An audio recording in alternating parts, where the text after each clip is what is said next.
thousands of museums and galleries around the world display fine arts, precious artifacts, and historical displays. Yet there are also some unique, lesser-known museums around the world. Many grew from a fanatic's personal collection, while others are just plain weird.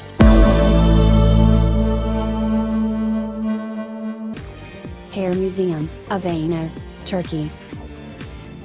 A pottery cinder house in Avanos, Turkey created the Avanos Hair Museum. Its displays are thousands of locks of hair, all from female visitors. Reportedly the local potter, Shay Gallup, was bidding farewell to a friend of his when he asked for something to remember her by, and she cut off a piece of her hair to leave as a reminder.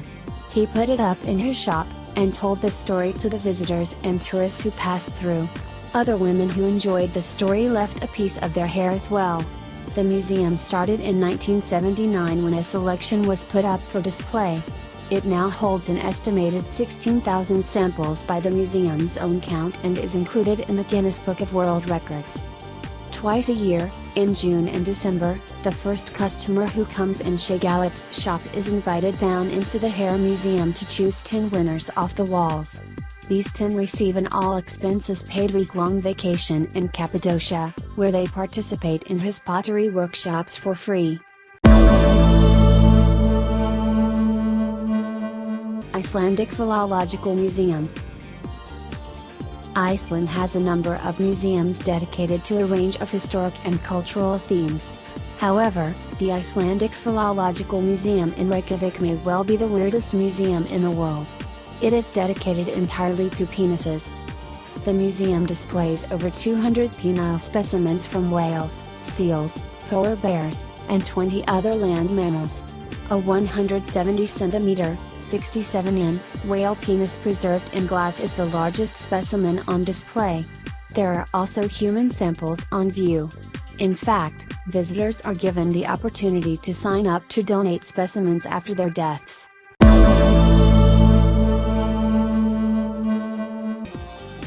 Toilet Museum, South Korea. You certainly won't have difficulty finding the public restrooms in this South Korean facility. Tubuji is an entire museum dedicated to the history of toilets and sanitation. Despite the obvious lavatory humor, the museum actually has serious origins. Sim Jae-duk, or Mr. Toilet as he became known, worked to improve the city toilets during his time as mayor of Suwon City, South Korea. He also aimed to improve sanitation around the world with the World Toilet Association. He even built a toilet-shaped house which was turned into a museum after his death in 2009. The original museum was predominantly toilet-themed signage and educational material on the importance of clean toilet facilities.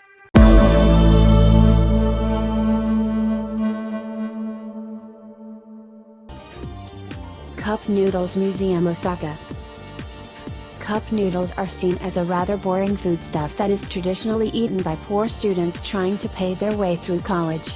With over 100 billion servings of instant noodles consumed globally each year, it probably isn't surprising that a Cup Noodles Museum exists. In Osaka, Japan, you can visit a museum entirely devoted to the 60-year history of such noodles. The Momofuku Instant Ramen Museum tells the history of instant noodles from the first chicken ramen noodles in the 1950s to the many varieties available today.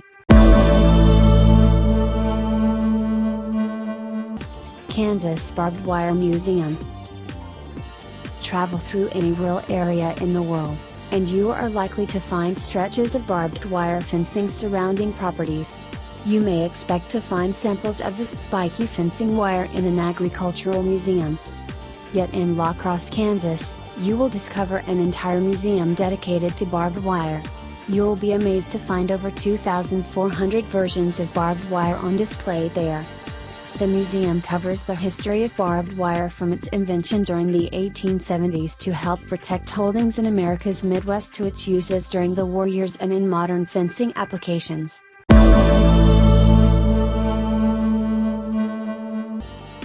Spam Museum, Austin, Minnesota. The newly built, 14,000 square foot museum features 9 spamtastic galleries with interactive games and photo opportunities. Here you can learn the history of Spam production and its role during the war years. You can even taste Spam varieties. Yes, there are different types sold throughout the world. Visitors can even pick up some Spam recipes for their next dinner party. But a Shoe Museum, Canada. Shoe collecting has been a popular female hobby for centuries. From basic flip-flops and sandals to elaborate fashion footwear, the humble shoe is something most of us wear daily. In Toronto, Canada, you can actually enter a shoebox-shaped museum to explore the history of footwear. The wife of Bata Shoe Company founder Thomas Bata outdid even Imelda Marcos's infamous shoe collection. Visitors to the museum can view over 13,000 shoes spanning over 4,500 years of footwear history. From Chinese foot-bound shoes to basic sandals and ludicrous fashion items. Dog Collar Museum, Kent, England. At Leeds Castle in Kent, you will find a museum dedicated to dog collars across the ages. Since 1976, the museum has displayed about 100 dog collars dating from medieval to Victorian times. The exhibit has collars that would seem barbaric by modern standards as well as elaborate royal collars decorated with each owner's coat of arms. An estimated 500,000 individuals visit the museum each year to browse through 5 centuries of doggy fashion. Skull Tower of Nis, Serbia. Serbia's somewhat gruesome Skull Tower of Nis dates back to the Battle of Sadr in 1809. With Turkish forces fast closing in, Serbian commander Stevan Sindelik blew up a gunpowder store, killing himself and fellow soldiers to save them from torture by their captors. Vizier Khurshid Pasha had the deceased rebels decapitated. Then the heads were skinned and stuffed.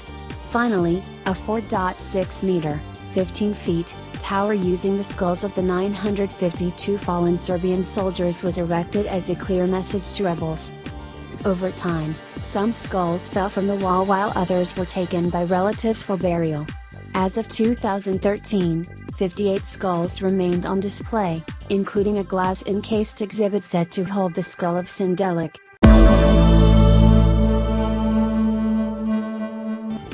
Lunchbox Museum, Columbus, Georgia.